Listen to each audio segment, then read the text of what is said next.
Evening, everyone, and welcome to the Planning Commission meeting. I'd like to call this meeting to order at this time. And if I could have everyone stand for the flag salute. I do have a flag, that way we can direct our gaze. Right hand over your heart. Ready, begin. I pledge allegiance to the flag of United the States of America, and to the and republic the republic which stands one nation under God, indivisible, with liberty and justice for all. That was beautiful how you had the flag up there. We have to have a flag. Yes, we do. And thank you for putting up your flag as well. And There you go. buff and everything, making sure we're all well represented there. All right, we're going on to roll call. Stephanie, if we could have a vote roll call. Yes. Commissioner Guerrero. Present. Commissioner Lopez. Here. Chair Sanchez. Here. Vice Chair Jones. Present. Commissioner Wilbert. Here. Commissioner Chang. Here. Okay, Commissioners Jaramillo and Quill are absent. Commissioner Liang is excused. We have quorum. Thank you, Stephanie. So before we continue on with our meeting, I'm just going to set out some little meeting rules. We will first open public comment, and then we'll first hear the report, then we'll open public comment. We'll listen to any news from public, and then we'll hear from the applicant. Then we'll go from ward to ward, commissioner to commissioner, seeing if they have an opinion on the topic at hand. Does anyone need to recluse themselves or excuse themselves from any of the agenda items? Nope. I see no hands, so I think we're good. And I think we're ready to begin. Is there anyone wishing to speak not on the agenda? If not, we'll listen to the report. Yes, good evening, Commissioners. Item number 1 on the consent calendar is the approval of the minutes for the last meeting that was held on October 13th. They are complete as presented, and our recommendation is that you adopt them or approve them. Thank you. Thank you, Oliver. You're welcome. All right. So is there anyone wishing, at this point, I will open public hearing for the consent calendar. Does anyone wish to speak on this item? If not, I will entertain, I will close public hearing for this item, and I will entertain a motion. I'd like to make a motion to approve agenda item number 1 as read into the record. Second. I'll second. We have a motion, we have a second. Stephanie, if we could have a vote roll call. Yes. Commissioner Guerrero. Aye. Commissioner Lopez. Aye. Chair Sanchez. Yes. Vice Chair Jones. Yes. Commissioner Wilbert. Yes. And Commissioner Chang. Yes. The item is approved. Wonderful. Continuing on. The Planning Commission will first hear a report from staff, and then the public hearing will be opened. The applicant will be allowed to speak. After all have spoken, the applicant will be allowed to respond. The public hearing will then be closed, and the Planning Commission will begin deliberations and make a decision. All actions except general plan amendments and amendments to the Municipal Development Code are final actions unless an appeal is filed and a fee paid within 15 days. The Planning Commission that you are limited to raising only those issues you or someone else raised at the public hearing described in this agenda or in written correspondence delivered to the Community Development Department at or prior to the public hearing. Okay, going on to item number 2.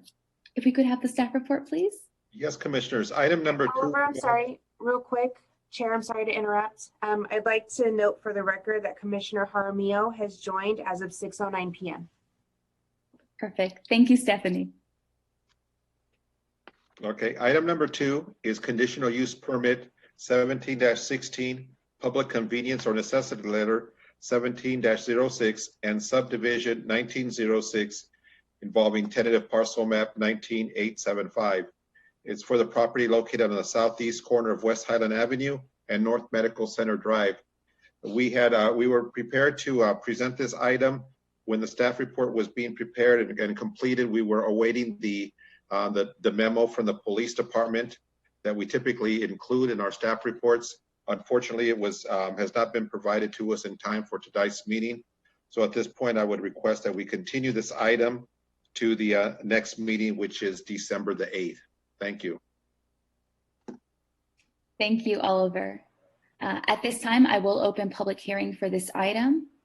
Does anyone wish to make a comment at this point? Since we are going to be moving on to next month, maybe we can save our questions for then. But if no one else has a comment, then I will close public hearing for this item and I will entertain a motion. I'd like to make a I'll make a motion. motion. Oh, go ahead. It's fine, Commissioner. You can do it. I'll make a motion to continue item number 2, conditional use permit 1716, public convenience or necessity letter 176, subdivision 196, tentative parcel map 19875 to continue to the December 8th meeting. Do we have a second? Second. We have a motion, we have a second. Stephanie, if we could have a vote roll call. Before I take a vote, I would also like to put into the record that Commissioner Quill has joined the meeting as of 6:10 p.m. Oh. Okay, I'll take a roll for the vote. Commissioner Guerrero, Aye. Commissioner Lopez, Aye. Chair Sanchez, Yes. Commissioner Quill, Aye. Vice Chair Jones, Yes. Commissioner Wilbert, Yes. Commissioner Chang, Yes. and Commissioner Jaramillo. Aye. The item is continued. Perfect. All right, moving on to item number 3. If we could have the staff report, please. Yes, Commissioners, thank you. Item number 3 involves conditional use permit 20-07, public convenience or necessity letter 20-01, and variance 20-03. This property is located at 1991 West Rialto Avenue. Again, this was a similar item as item number 2. We were awaiting the investigation report for the police department. They're dealing with some items there internally at the department. We were hoping to get them in time. Unfortunately, we weren't able to. Therefore, we are again requesting that this item also be continued to the meeting of December the 10th. Thank you. Thank you, Oliver. You're welcome. All right. At this point, I will open public hearing for this item. Again, since the report will be moved to next month, I think we'll hold our questions for the most part. But if anyone has a quick question, if not, we will close public hearing for this item and I will entertain a motion. I move to continue to the next meeting. Second. We have a motion, we have a second. Stephanie, if we could have a vote roll call. Commissioner Guerrero, Aye. Commissioner Lopez, Aye. Chair Sanchez, Yes. Commissioner Quill, Aye. Vice Chair Jones, Yes. Commissioner Wilbert, Yes. Commissioner Chang, Yes. and Commissioner Jaramillo.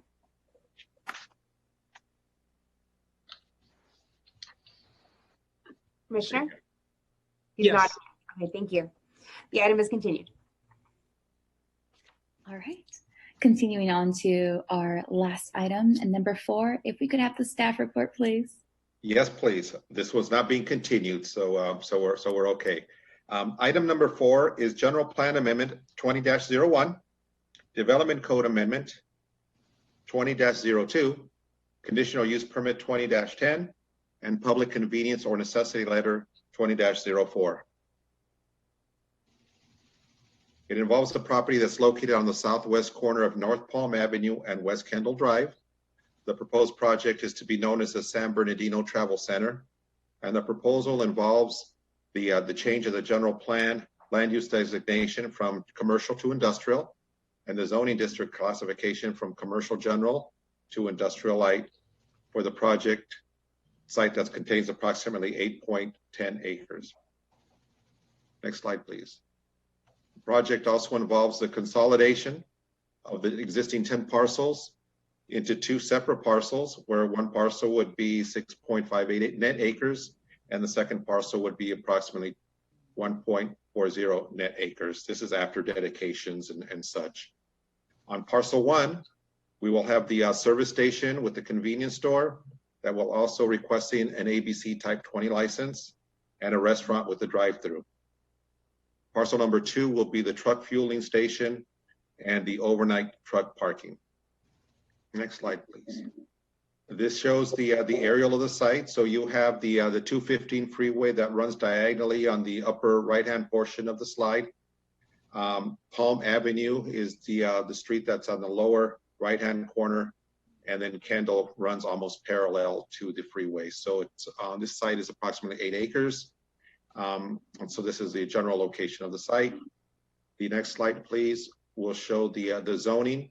So again, the red on our zoning maps indicate commercial general, and the light gray that's to the left, it's although it's in the county, that's also zoned for industrial light. Next slide, please. This is a rendering of the site, kind of looking towards the corner of Kendall and Palm. Next slide, please. This is a more of a street view. So to the right, you will see the drive-through restaurant, and the building on the left is the actual convenience store, which is approximately 14,000 square feet. Next slide, please. This is the site plan showing the layout. So on the upper right-hand corner at Kendall and Palm is where the drive-through restaurant will be. It's approximately 4,500 square feet. And there's you'll see a floor plan later on, but it is rather large, not your traditional smaller drive-throughs that we have. It's approximately 4,500 square feet, as I mentioned. The convenience store is, right at the near the corner of Palm and Institution, which is the lower right-hand corner. That's where you see the gas pumps that are fronting on Palm Avenue, and to the left of the pumps, you will see the convenience store. To the left, as the parcel triangulates there, you will see the trucks that are queued for the fueling stations for them. Next slide, please. And this is the floor plan of the convenience store. So again, it's we're trying to, when you hear travel center or truck stop or what have you, we all have these images based on our childhoods or whatever. So this is a kind of a new age travel center, has a lot of the amenities.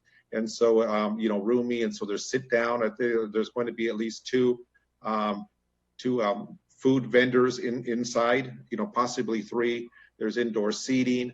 There's also some accommodations for the long haul drivers. If you notice on the upper portion of the slide, there are private shower facilities that are monitored from the outside to ensure that only one person goes in at a time as they're using those facilities.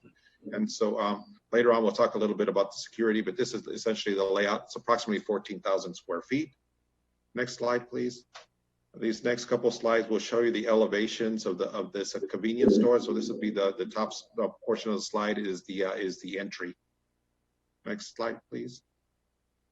And this is looking towards the side elevations. This is the drive-through restaurant. Again, a little over 4,000 square feet. It has a large dining room. Sometimes with those folks that are driving on long trips and what have you, need to stretch your legs. You want to sit down a while. So it's a combination of a sit-down restaurant, and it also has the drive-through as well. And the next couple slides will show you the elevations of the buildings. This is the landscape plan. So again, really wanting to focus on the corners at Kendall and Palm, and also at Palm and Institution, the upper right and the lower right corners, going to be heavily landscaped, variety of trees and tree heights, to give it a nice entry feature to there. There's also going to be a lush landscape buffer along Kendall Drive. So as you're driving from the freeway, you will see substantial landscaping and bringing up the aesthetics of the property. Next slide, please. Going into the ABC analysis for the site, the project is located in Census Tract 27.06.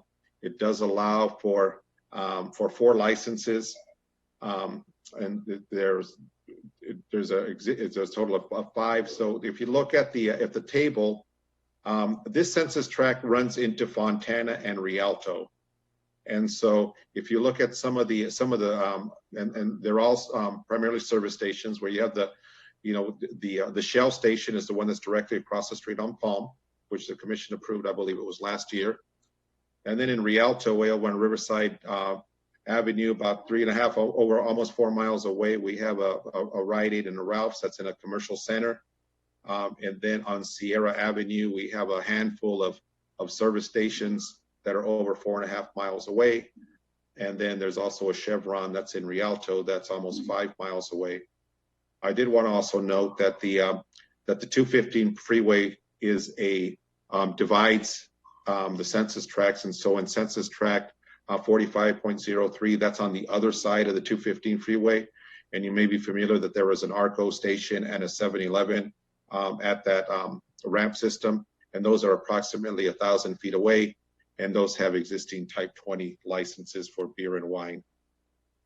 The police department has reviewed the project.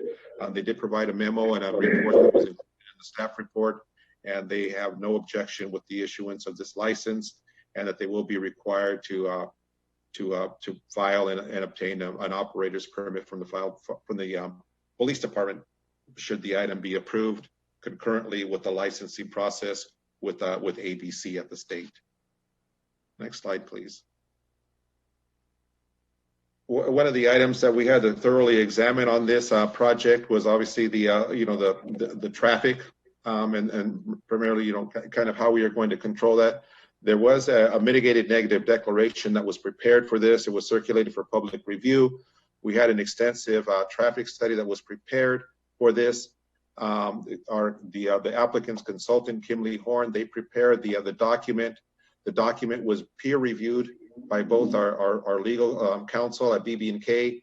The city also retained a third-party review, Placeworks, to review this, and so we wanted to make sure that everything was adequately addressed. I prepared this slide just kind of because we don't have the little pointer with our Zoom meetings, and so I kind of wanted to walk you through some of the items that we're going to be just to describe a little bit how traffic and the circulation here. On the upper right-hand portion of the slide, you'll see a black hexagon there. And so there's an existing signal there. And so there's going to be some slight modifications to the timing and what have you to coordinate with the existing traffic and with the new traffic that will be generated by the project. The hexagon that's on the lower right-hand side, which is in red, that is going to be a new traffic signal that will be installed at opening date conditions, and that will control the signal and that intersection at that particular location. Along Palm Avenue there, you will notice a red bold line that runs through the center line of the street. I put that there to just generally indicate that there's going to be a new median that's going to be installed at the center of the street. So essentially what that does, and the arrows, I try to do the best I can. If you can tell, when you're coming south on Palm Avenue, you could only turn right into the project site. If you want to come out through that same intersection, your only choice is to turn right on Palm Avenue. You'd have to go to that new signalized intersection at Palm and Institution, and then do a U-turn and then go back up.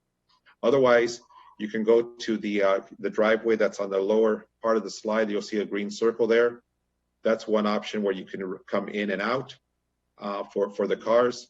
And then if you notice that there's another green circle that's right up there next to the drive-through restaurant at Kendall, that is another driveway that for cars to come in and out. The red circle that's far to the left-hand side, that is the only point of access for the trucks coming in.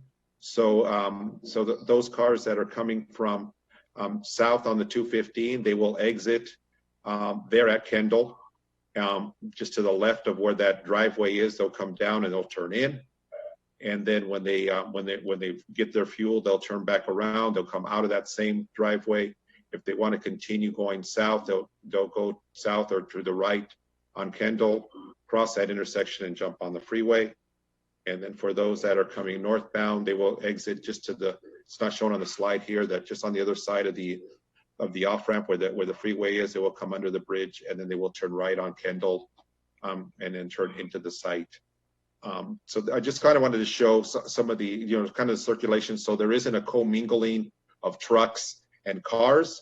It's deliberately designed this way to, to keep them separately. And I just wanted to point that out. And that's something that was analyzed as part of our traffic study to ensure that that the flow of traffic is maintained at acceptable levels. Next slide, please. Again, to kind of wrapping up the travel center with the general plan amendment and the zone change to industrial. It does comply with our general plan policies and complies with the standards of the development code for industrial light standards or conditions. Conditions of approval have been included in the proposed resolution that improves existing conditions out there. If you're familiar with the site, there's a lot going on there. There's already trucks that are there. It's 8 acres. That's essentially blight at an entry point to the city. So we also want to minimize impacts. And then we want to provide for ongoing regulations, some of our monitoring conditions and other items that regulate the site. Again, I wanted to point out that there was a mitigated negative declaration that was prepared, and the mitigation monitoring and reporting program is included as an attachment to the conditions of approval. So it's regulated and monitored. Let's see. So we've got some photos coming up here, please. So this is, if you're on Palm looking directly at the site to the right there, we're looking southwesterly. Next slide, please. And this is if right where you see the kind of the wooden posts and the signs there on the right-hand portion of the slide, that's approximately where the entrance of the trucks will be. And so that's where they will come onto the site. And then the street here to your left is Kendall Drive. And this is again looking further up where you're looking southerly on Palm Avenue. So you can see the project site to your right-hand side. You can see the on-ramp to the 215 freeway to your left. And there in the background, we have the Shell station that I mentioned earlier. That's across the street. Next slide, please. And this is looking from the project site towards the freeway, the 215. So it's looking northerly. I did want to mention, as I was going through some of the slides, one of the differences and the reason that we require the general plan amendment and the zone change for this is, although, and as you're familiar, gas stations, service stations, convenience stores, those are allowed in the commercial general zone. Our code, if you're going to have if there's truck fueling that's involved, that's only allowed in the industrial light zone. So that's why the applicant has requested that those two items. It is like where our regular service stations, convenience stores, as we normally review, with the added component of the truck fueling.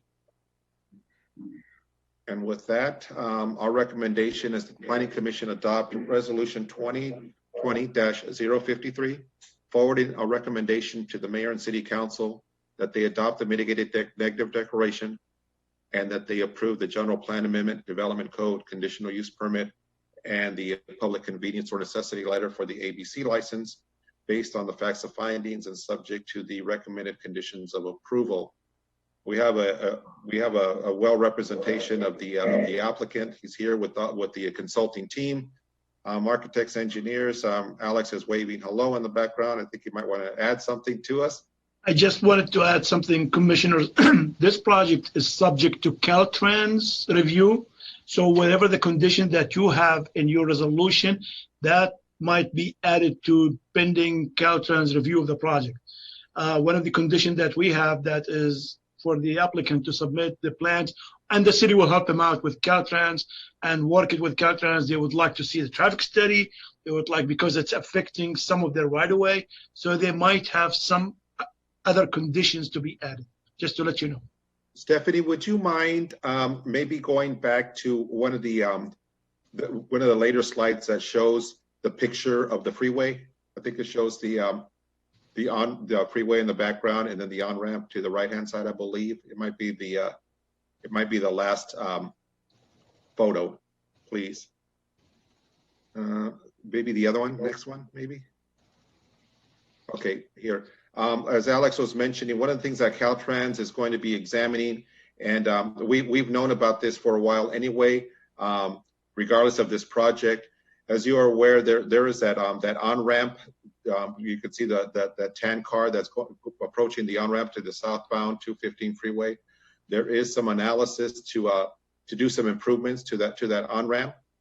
You recall that discussion was also discussed when we were looking at the Shell station at the corner, and that possibility when we're looking at right-of-way requirements to possibly accommodate that. And so the project, the application is going to provide some fair share contribution for the local improvements, as well as some of the other projects are doing that as well. One of the other things that Caltrans is contemplating is possibility of restriping underneath that bridge to improve the conditions of those cars that want to turn left onto the freeway. There's a little bit of a bottleneck back there where you could only turn, and you could only get in the left-hand lane, and you can't really go straight through, straight south. And so, as Alex mentioned, Caltrans is going to be examining this project in the future to see what future improvements are going to be done there, and along with what the city's involvement is going to be with that as well. Thank you for that, Alex. No problem. Just to make sure. All right, perfect. Thank you, Oliver. Thank you, Alex. You're welcome. At this time, I will open public hearing for this item. Stephanie, do we have any public comments? We do. We have one voicemail that I can play for you. Perfect, thank you. One moment.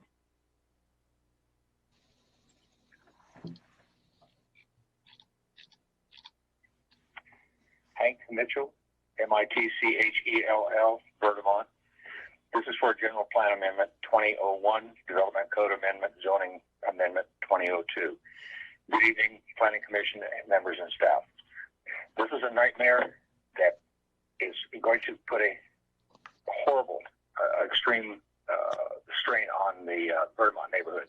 The effect of this truck stop and combining up to the 12 large distribution warehouses and their truck traffic, 4 gas stations, and 900 more available residential structures within a half a mile, all channeled through this interchange Caltrans has labeled F as a failure more than 8 years ago, is a perfect storm and the best recipe for disaster. The on-off ramps are very short and very dangerous, introducing 30-mile-an-hour trucks to the high-speed 70-mile-an-hour lanes with no ability to first build up speed and blend slowly. A recipe for more congestion, accidents on foggy and foul weather issues. Existing size of surface streets feeding the intersection in all directions are already too small today. The roadway surfaces in either directions and the center of the intersection have degenerated to wagon wheel ruts and potholes and a blind curve, that of the 1900s, in quality. The in-use traffic control systems today are so limited as to back up traffic up to 20 cars in 3 of the 4 directions, and allowing only a minimum on Kendall southbound of 3 cars at a time for a green light or 1 semi-truck. This operation belongs on Valley Boulevard in Fontana, not Vermont. Valley Boulevard has 4 lanes and a turn lane. Adding this truck stop with its enormous semi-trailer, tractor, RV, and automobile load to the existing single lanes will foul up the intersection in every direction beyond comprehension. Failed traffic flow is well known to raise atmospheric pollution, and that is not mitigatable. First responders will have an extreme difficulty maneuvering this intersection if improvements do not go in first. I ask you to realize any further development and failures in this intersection are in your hands for history to look back on. You can deny this and let the appeal go to council. Let them take the heat and the hate for putting this upon Vermont. Reputations of truck stops are mediocre at best, and so close to high-end residential areas is not the best planning and overall general plan. I would suggest that this be held off until Caltrans and the county can solve and prepare the intersection routes feeding into the intersection prior to development. Approval by you tonight only advances a nightmare to this area that will literally violate CEQA issues, environmental issues, and degradation, eliminating to prospective buyers a desire to buy homes in the area so different to transit in and out of. This is not the right location for a truck stop. You all know that too. Thank you. It's the end of public comment. All right, thank you, Stephanie. At this time, I'd like to hear a little bit from the applicant if they wanted to respond to either the staff report or the public comment.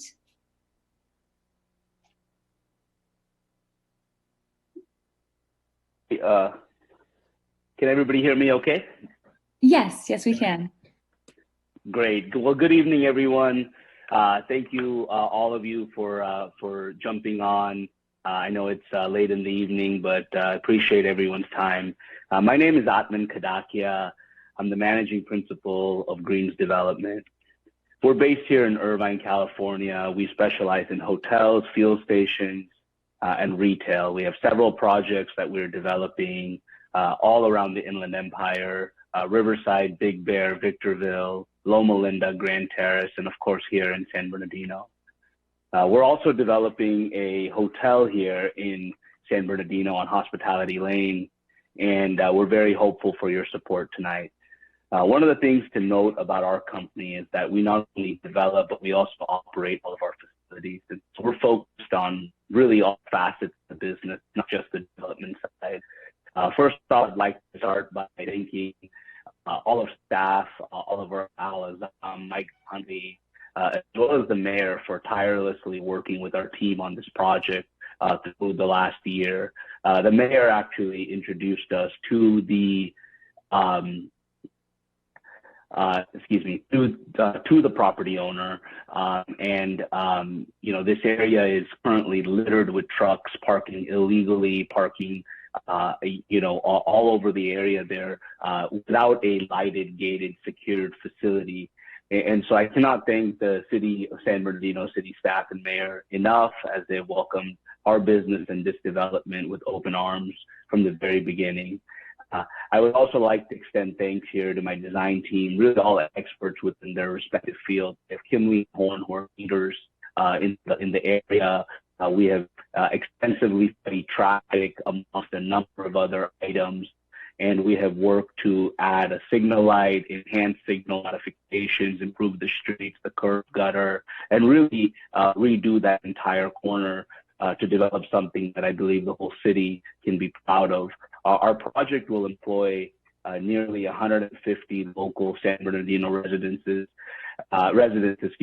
we will also bring 5 restaurants, family-friendly restaurants, to the community. We really hope to be a part of the community, and we've designed our facility to welcome the local neighborhood with open arms.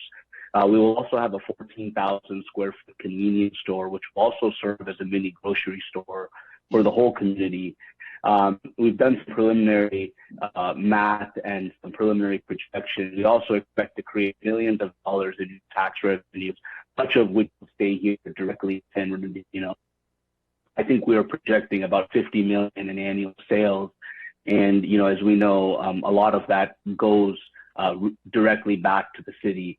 But most importantly, it's really been a part of our company culture from the beginning to be great partners with everyone in the community. We believe in supporting local schools, sports teams, and other organizations as well. And we really hope to win over the local community, including Hank Mitchell and all of the residents of Vertimont, all of the residents in the local area, by really operating a first-class establishment, lighted, gated, secured, staffed very well, and really make sure that we treat everyone who comes through that facility with the utmost respect. As I said earlier, we are operators. We're not simply owners and developers. We're operators. And so it's a very important aspect of our development to not only develop a great project, but really get along with everyone within the community. Regarding some of the improvements, you know, once again, we're installing new traffic controls, new traffic signals. We really believe that we will be improving the current situation with our facility. And again, if any of you drive by the facility today, it is literally littered with illegal parking, trucks everywhere. And so we really are hopeful for your support. I'm standing by here this evening to answer any questions you may have. I also have my entire design team available, and we look forward to continue to developing in San Bernardino, including this project that's here for you tonight to review. Thank you. Thank you, Mr. Atman. All right. What I'll do is I'll go down from ward to ward, starting with Commissioner Guerrero. Any comments? Going back, if we had any special conditions, will Caltrans override those conditions, or will that be in conjunction to? It'll be in conjunction to. In addition, yeah. In addition. Yes. Okay.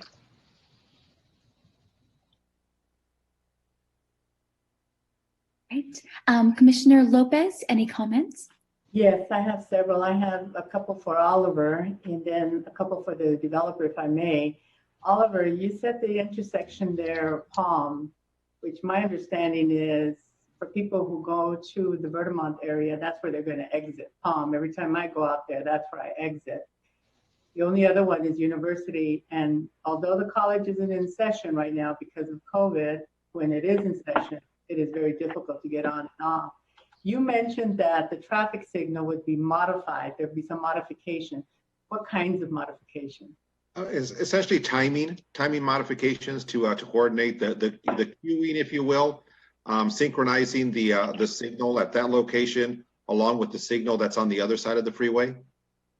By timing, you mean less cars will be able to go through when it's green light? Are we going to see a backup of vehicles on the freeway like we do for Waterman? Well, the goal is to get that so it moves. I mean, we recognize that there's a volume of cars there, and so this project will do what it can to help alleviate what the additional cars are going to create. Well, it's kind of like I hope so, but we don't know so. Is why don't we wait? The suggestion was made by the resident, Mr. Mitchell, who spoke. Why don't we wait until Caltrans has weighed in? My understanding is you said they hadn't weighed in yet to see if that was feasible. And I can understand what Caltrans is important because they will oversee the freeway, the on-ramp. So why can't we wait? Without getting into too much, with all due respect, with Caltrans, they've got a long system that they're controlling, and it's just a timeliness. I mean, we've got to get on their schedules and calendar and that sort of. I think this would be a priority for Caltrans, seeing that the change would change the number of traffic. I don't think the developer is putting a travel center there without the expectation that a lot of people are going to come and use it. And maybe this is a question for the developer. I anticipate you're going to have 18-wheelers and trucks of different sizes, as well as RVs and regular vehicles. What do you anticipate the number on a daily basis to be? The number of added vehicles to the area? Yes, using the POM initially. Yes. So our facility, what it really does is it captures the local truck traffic that's there. So there's a tremendous amount of warehouses in the area, and they already service that area. They already exit there. They already park there illegally, and they already come back on the freeway. What our goal is to do is to service those trucks that are already there in that facility. There's also another development that's taking place in the county. That's not our development, but it's very close to the project. And that development as well will bring in other demand. And so we're not, when we build a facility like this, truck drivers don't change their routes. They don't change where they're going, or these are all professional drivers. They're not purposely coming to this. This is not a destination like a amusement park or something of that sort, where, a museum where people drive in to come and visit that facility. What this facility really does is it captures the traffic and the demand of all of the vehicles that are already there in the area. The other major driver of traffic to the facility are all of the homes that are there in Vertimont. I mean, we're talking about a population base of nearly 20,000 people between Vertimont and going down on the 215 there. There's another community there called Muscoy, along with a few others. And these residents are already there. They're already driving there. They're already coming through that intersection. They're already fueling at that intersection. And so our goal here is to develop a world-class facility within that area to truly capture the demand that is there in the area, notably the demand that is there in the warehouses that surround this facility. I can see where the facility would alleviate some of the problems, like you said, especially with the very large 18-wheelers who are parked illegally now have a place to park legally. I can see that. And I can also see in the plans that the median and the new signal light will help to alleviate the increased traffic, because I think all of us can see that it's going to be an increased use of that intersection. That's why I'm concerned about the off-ramp on Palm, the modifications that you're referring. Is it going to cause the backup? Why can't we wait till Caltrans weighed in? I think they have a little bit different type of expertise. And I think it would be a priority for them, seeing that that is a significant area. And this project is a big project. It looks very nice and everything. The only other concerns that I had, and this was for the developer, that being the developer and the operator, whenever there are convenience stores, and I'm not saying that this will happen at your place, but oftentimes we see litter and we see, things of that nature that bring it down. And it does say it, just as a reminder, part of the conditions is litter will be picked up by the end of the day. That alcohol, you'll have two people there working at the convenience center when the alcohol is being sold. And from what I can see on the conditions, you're saying that alcohol is going to be sold from 6 a.m. to 2 a.m. That's really early, 6 a.m. And I would prefer a 1 a.m. that they stop. But then you're committing to two people working at that convenience store during those times from 6 a.m. to 2 a.m. while alcohol is being sold. Is that correct? Yes, we will have, we have 5 restaurants that are operating within the facility, several of which will operate 24/7, along with the convenience store, which will operate 24/7. So we expect to have several staff members who are there present at all times. But Amelia, I'd like to take one moment, and if you don't mind excusing me, I'd like to take one moment to bring in my design team, Kimley Horn, because Kimley Horn is on the line, and they're the folk who have really spent time working with staff and working with the various items as it relates to traffic. And so perhaps I can start with Kevin, Thomas, and then maybe Leo. You may want to chime in and speak to the traffic concerns that Amelia has described. Yes, good evening, Commission. This is Kevin Thomas with Kimley Horn. Can you hear me okay? Yes. Yes, we can. All right, fantastic. Well, I had the privilege of working with your excellent staff on the mitigated negative declaration. They've been fantastic. So I will provide an initial response. I'm a CEQA practitioner. We have also on the line Leo Espelette, who's actually prepared the traffic impact assessment, the TIA.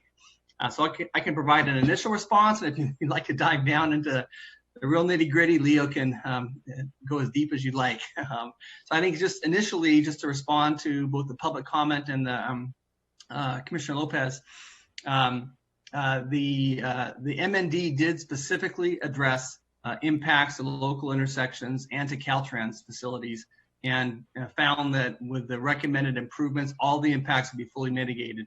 And in fact, the MND specifically looked at safety operational issues for Caltrans along the freeway ramps, and found that the proposed fair share contribution to the Caltrans freeway enhancements would actually improve existing conditions. So it actually would make the existing conditions even better with the recommended improvements.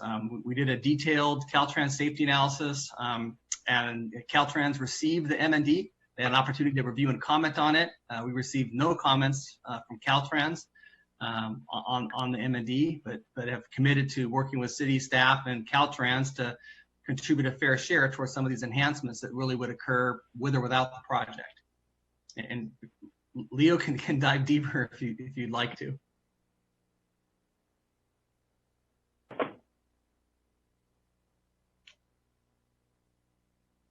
I have one other question for the developer. If I may, I know that Mr. Hank Mitchell, who did comment, is a resident, a longtime resident of Vertimont. And I'm also aware, as I know the staff and some of the other commissioners are aware, that Vertimont is going through some things with other developments that are occurring there, have nothing to do with you. My question is, however, with this project, did you reach out to the Vertimont Neighborhood Association or community residents to discuss and get their input previous to submitting your application or leading up to your application? Yes, we did. We actually spoke with Hank Mitchell at one of our pre-application meetings, and he arrived there. And to be very honest with you, he was very supportive of the project. He understood some of the items. His main concern was he actually appeared, and what he had stated is his main concern was he thought the facility was on the opposite side of the freeway, on the Vertimont side of the freeway. No. And he was relieved in the meeting. He was relieved in the meeting to find out that that it indeed was not on the Vertimont side, and it was on the opposite side of the freeway. And that was a major relief for him when we had met at the pre-application meeting. So we did have a chance to discuss that with him.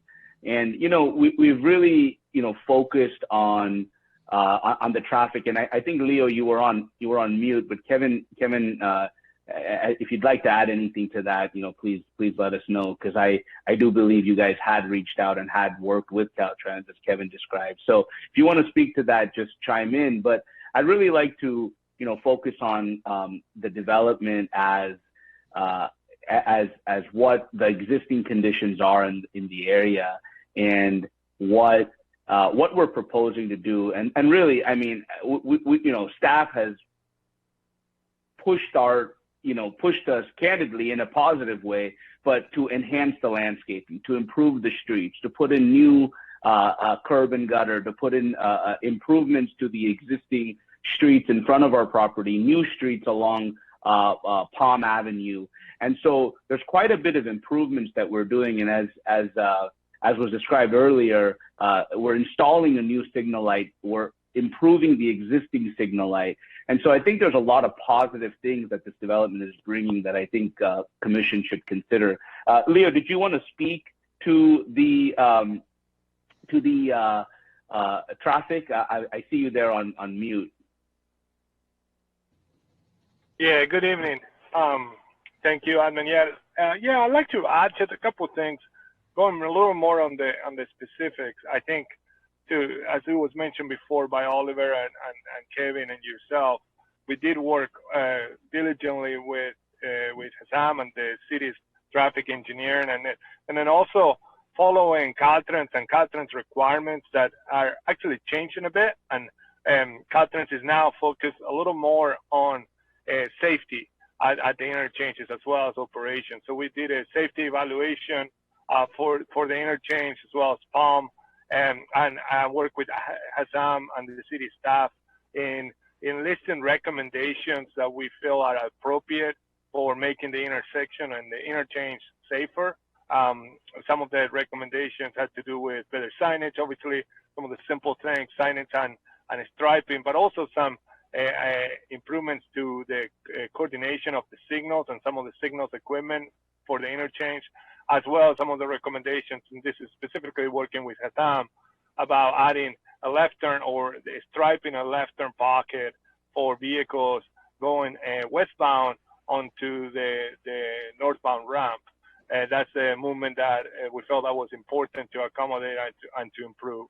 The other thing I wanted to mention, though, is one of the things that is interesting by the construction of the site and the development of the site where it's proposed. That's two things. One is obviously accommodate the existing truck traffic that is already in place. So that's not a new truck traffic. It's just truck traffic that is there that now the project will be able to accommodate the intersections and so forth and improvement. But also one of the things that is interesting is a lot of the traffic at the interchange is currently coming from the east, and that's coming from the residential area. And as they enter the freeway, there are two interesting things that happen. One is that queue that is, westbound queue coming from the east, from the residential area, trying to get into the freeway. That's one of the long queues that happen in the morning. And in the afternoon, the other queue is coming off the ramp, making that right turn going eastbound. Well, one of the things that is interesting with the development of this type of project is that a lot of the traffic that the developments like this generate are what we consider pass-by trips or diverter trips, which is really residential trips or residents of the area or drivers in the area that are just going to go to the side on their way to go somewhere else. So what they do by this change is that the existing queuing gets actually reduced by the slightly changed traffic pattern. And that was one of the interesting things, just based on the dynamics between where the traffic is actually coming from today and where the site is going to be developed. And that's all documented on the traffic study as well, that was included as part of the package. So just want to add a little bit more detail on the reasons why we feel like the project is adequate and has recommended improvements that are needed for the location. I think the project looks good. It's a big project. I think it looks very good, nicely drawn, and a lot of consideration given to the streets, Palmdale, Highland, and with the light and the medium. My only concern is that Palm exit, because it is really the only exit. So, but other than that, I too was concerned that it was maybe on the other side, very close to Verdemont's residential area, but that's not the case here. So other than that, other than just the safety of Palm, that would be my main concern. But hopefully, as we say, Caltrans and the work that the staff has done and the work that you're willing to do to maintain the safety would take care of all of that. Thank you. Thank you, Amelia. Yeah, and I really want to emphasize from our side, once again, as Greens, I mean, we truly will do our best to work with staff, work with the community, work with everyone. We want a positive development. Like I said, we want the residents of Verdemont to shop, dine, eat at our facility. We want them to fuel at our facility. And that's a big part of our operation. So, we understand that in any new project, any big project, in anyone's community, there's going to be concerns, there's going to be unknowns. And I certainly respect that and I can appreciate that. But with that said, I really want to assure you all that we sincerely will do our part within the community, as we've always done in every community that we've been a part of and we've had the opportunity to develop in. Thank you, Mr. Altman. All right, going on to Commissioner Quill. Any comments? Yes, thank you. I would like to say that it appears to be a very nice project in light of the area that it's located. I am aware of all the trucks that are parking up there now, but I am concerned about the traffic. Has any consideration been given to utilizing the exit of the trucks for the northbound traffic to head up Kendall, up towards the interchange, up further up Cajon Pass? It'd be a nice opportunity if you could eliminate some of the traffic heading south, because they're going to be using that interchange right there at Palm and Kendall. But if the traffic exited, the truck traffic especially, exited out and headed up Kendall and caught the on-ramp up around DeVore area, I think it would be a better move. I don't know if any consideration has been given to that. I think Caltrans really needs to look at that area, because this is going to develop a lot of extra street traffic. But again, it's a gateway to our city, and I hate to clog up that interchange or intersection any more than it already is. So I don't know if there's any consideration using Kendall. Any comment?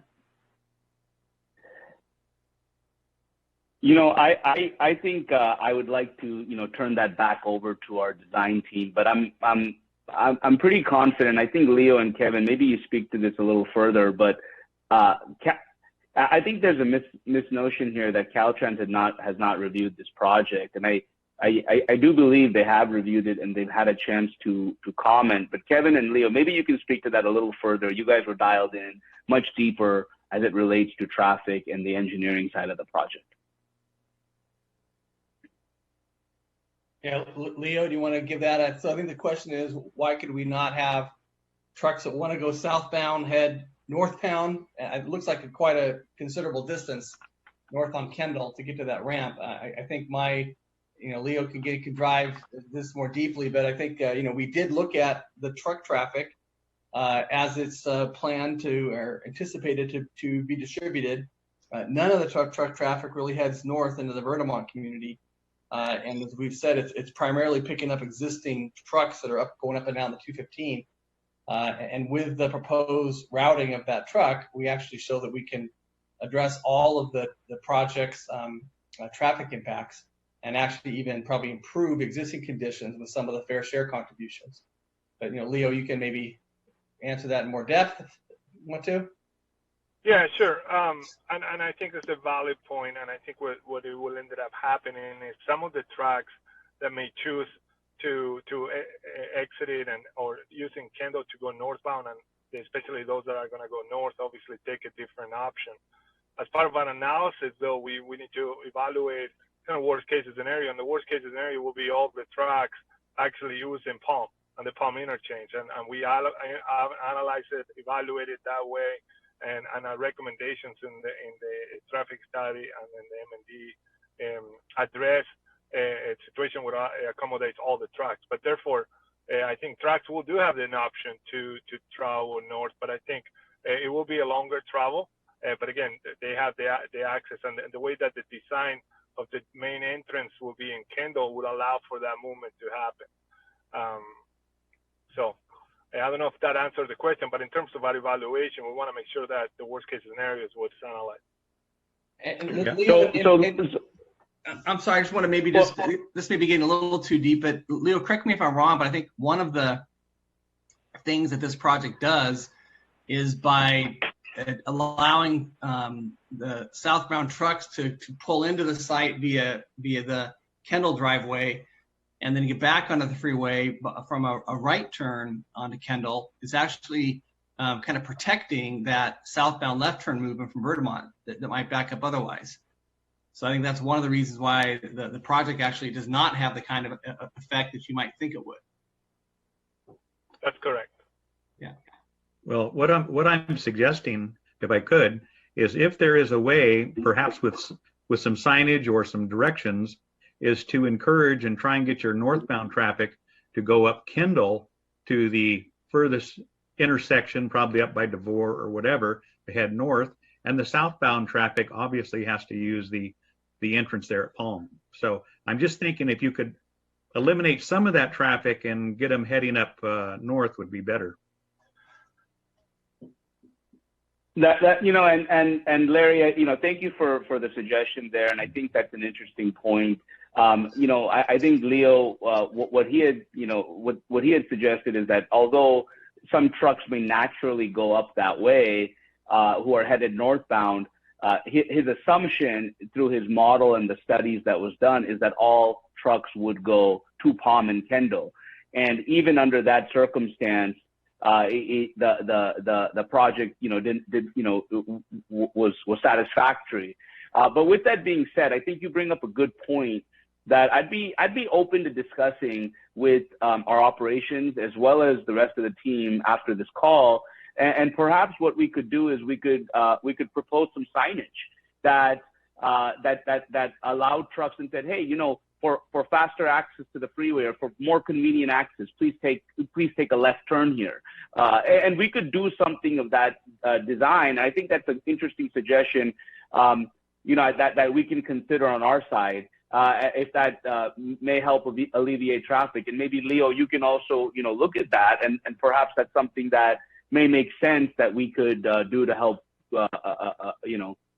address that concern, sir. Okay, well, thank you. And thank you for taking that in consideration. Again, I think it looks like a great project and it is our gateway to our community. So we want to keep it attractive and as less congestion as possible. Thank you.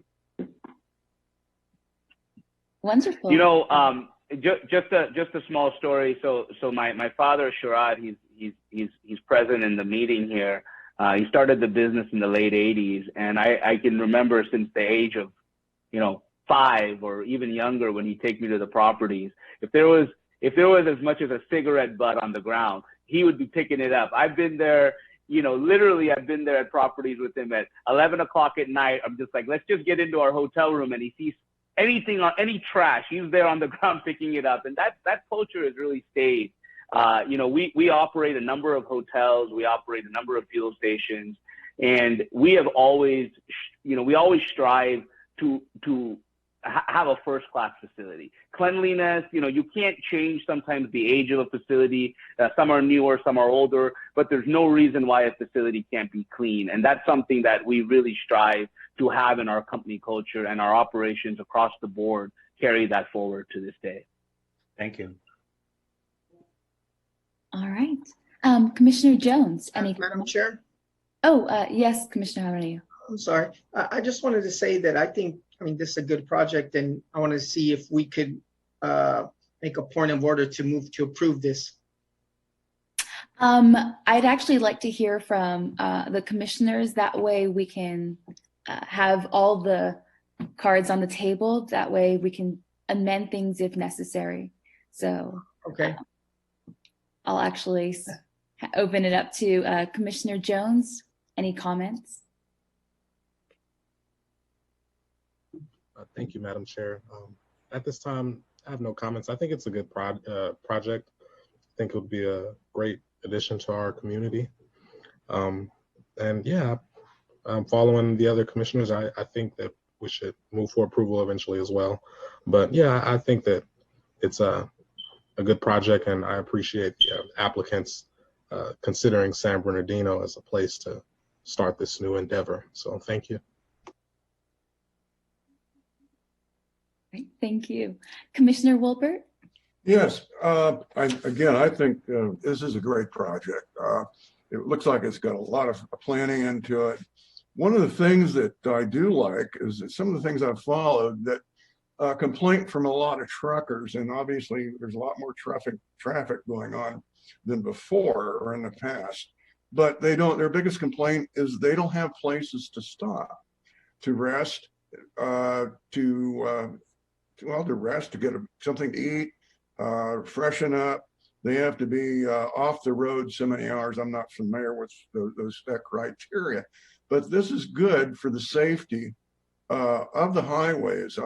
We're RVers and we're on the highway whenever we can get there, and we see a lot of that. And you go to a lot of the truck stops and the rest stops, especially on Highway 10 and 40, they're full. They're completely full. And so this is good. This is good for the safety of the highway, of everybody. I like that. The other thing I got is I didn't hear any mention, trucks that are stopped. Is there going to be auxiliary plug-in power available so that they don't have to idle their vehicles while they're sitting there? Yeah. You know what, sir? That's and by the way, thank you for your comments, and that's a great point that you have made. We have planned for that. We plan for the future with that. All of our parking stalls will have conduits that will accommodate future EV charging. We will have plug-in opportunities for vehicles, and they will be able to plug in rather than idle their fuel should they choose to. This is you have in plans. I think this is actually today with everything we're environment and everything else. I'd like to see that absolutely a little more like pretty soon. I'm a little concerned, but I think we're hearing it from everybody else that Caltrans is not exactly famous for expediting. So I'm a little bit concerned about that, but hopefully that'll work out. Other than that, I love the project. Thank you very much. Thank you, sir. Thank you, Commissioner. Commissioner Chang, any comments? Actually, none for me at this point, because I think the other commissioners who answered previously have pretty much answered all of my questions. And I'm satisfied. And I think I do concur. It is a very good project. And the applicant team, engineers from Kimley Horn, it's a very well-known company of engineers with a traffic study as well. So I'm sure that the engineers at Kimley Horn have done their thorough studies on that, as I have worked with them in the past before, on government projects and so on and so forth. So the concern with the traffic flow, however, it's on the west side of 215, and also sound like the applicant team also thought very thoroughly how it would impact the adjacent community at Verdamont, and they have been very considerate, and not to mention it also dished up quite a bit of funding to satisfy the request from the planning staff. So I think overall it's a very good project. Thank you. Great. Thank you, Commissioner. Commissioner Jaramillo, any comments? Yes, I have a couple comments. I think that it's a good project. And first of all, I walk not too far away from there that's my one trip out of the house right now, is going to walk the dog. Around that, there's a little park around there, the Ronald Reagan Park. So familiar with that park, not too far. I'm seeing that everything we're working on is starting to happen. And I see the positives. I see the trucks. So I get on and off on that on-ramp quite a few times a week when I go up the hill towards Victorville. So I see those trucks parking there, and there's not too much light. It's dark. And so I believe that this would be a good project for the city. And it's good because it's going to increase the sales tax, and I think that it improves a blighted corner. So that's all I was going to say, and I think we should move to approve this project. Wonderful, thank you. So I did have a few comments as well. The traffic study, I understand, coming from kind of almost an engineering background, you always do worst case scenarios. And I've heard of your company with their studies, much like Commissioner Chang. So I don't have too many worries about the traffic mitigation. I know with the median and the extra lights, this actually will improve the situation that's already there. I want to thank you for putting in your conditions of approval number 20 and 21 of having 2 employees and having an emergency button in your convenience stores. It is closer to the neighborhoods, and we want to make sure your staff is safe and that the community is safe in that area, that there's not any added problems. So I wanted to thank you for approving those and having that in your proposal here. The only thing I had mentioned and everything was the fire conditions. On page 202, there was mention of what you guys were going to do in terms of access and whatnot. Can you explain a little bit what was done in respect to that?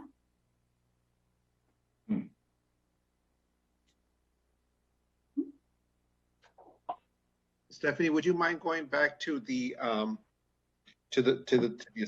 site plan? I think it's maybe the 4th or 5th in the queue, if you don't mind.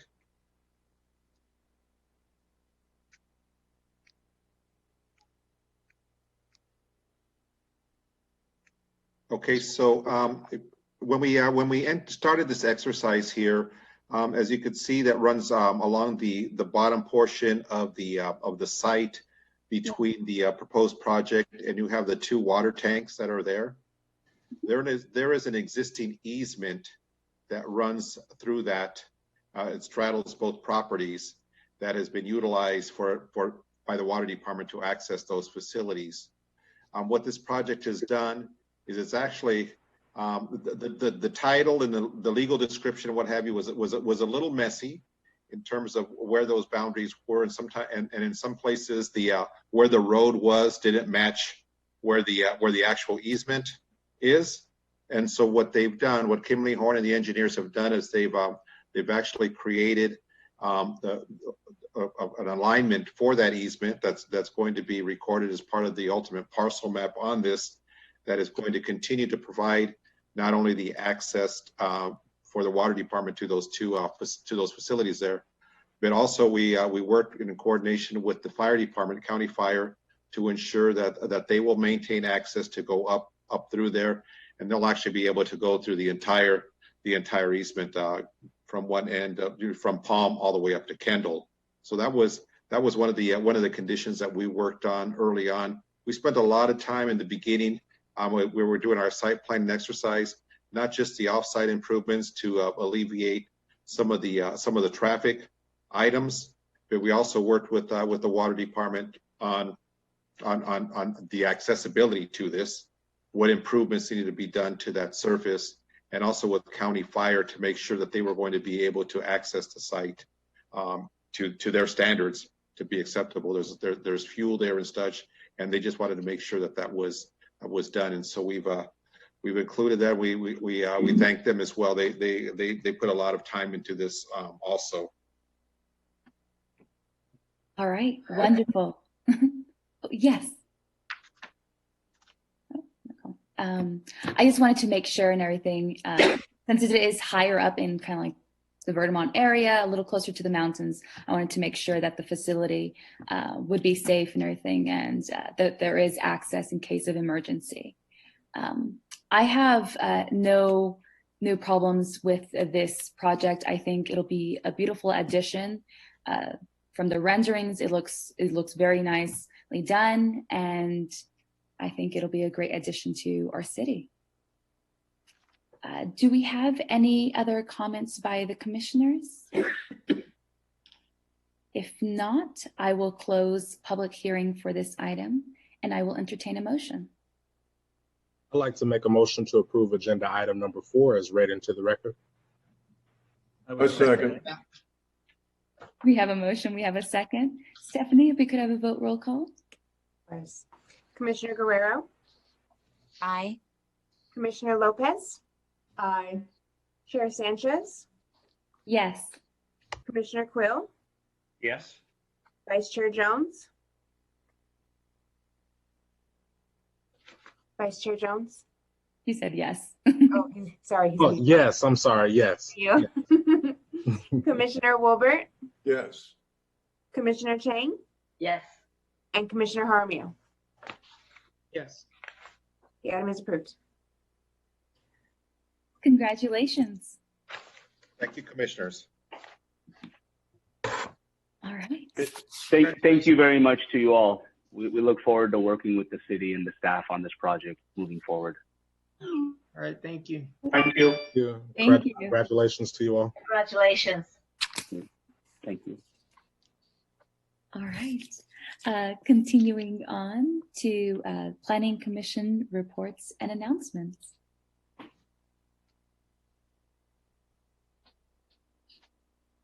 Oliver, do we have any reports? But the commissioners were going to make their announcements first. Okay. Oh.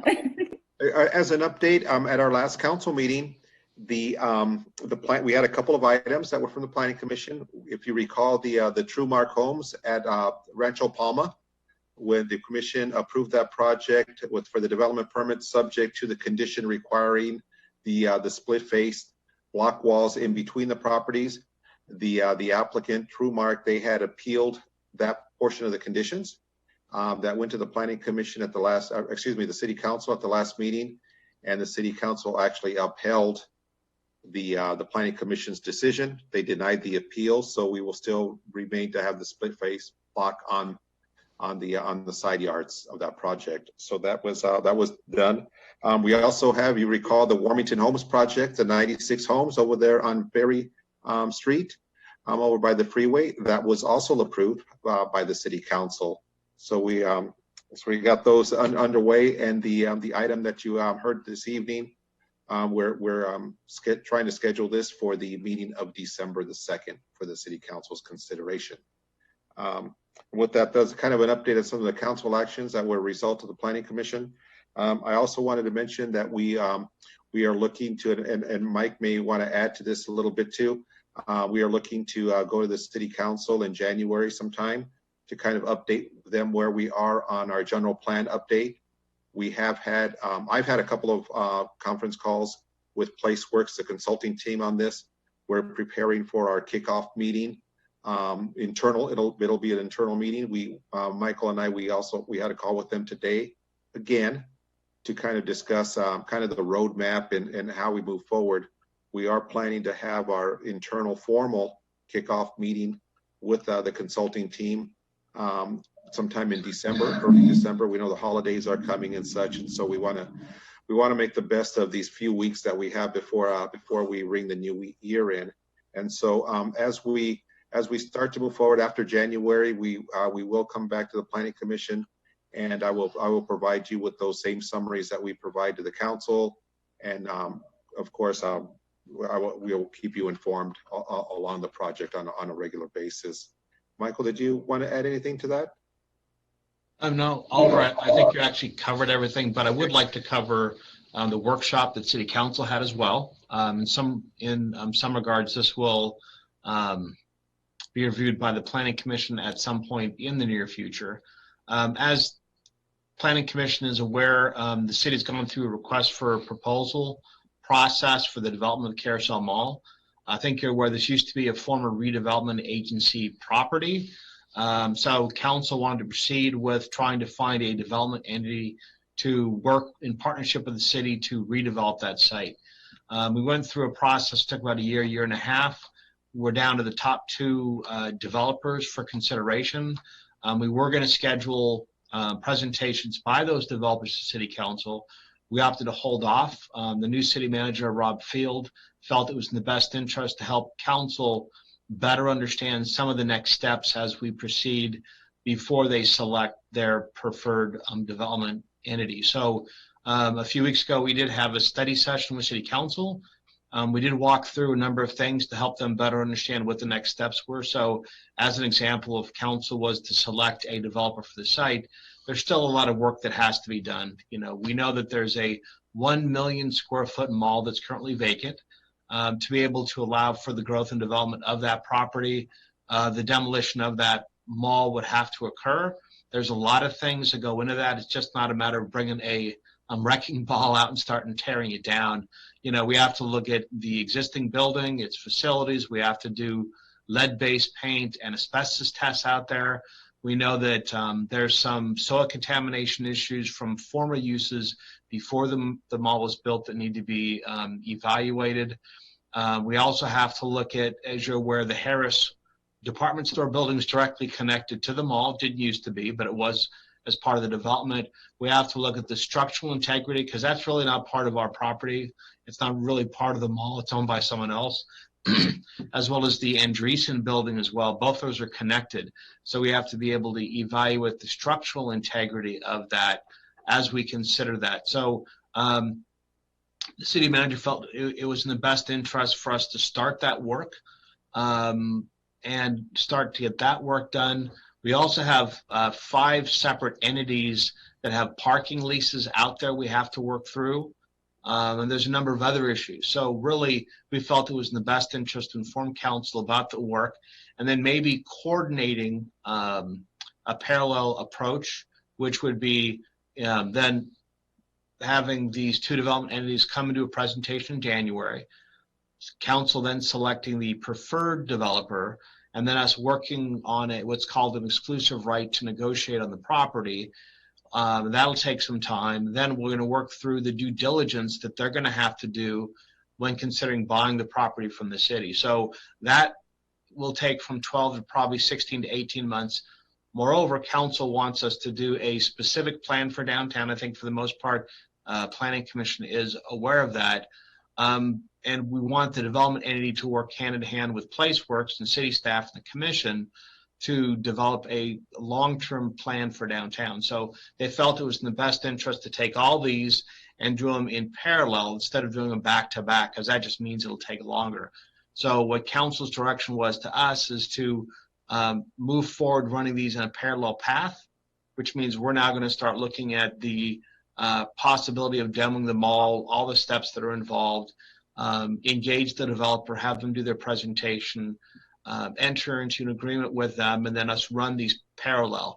And then where that brings the commission is that we're also going to move the downtown specific plan preparation a little bit faster than the general plan.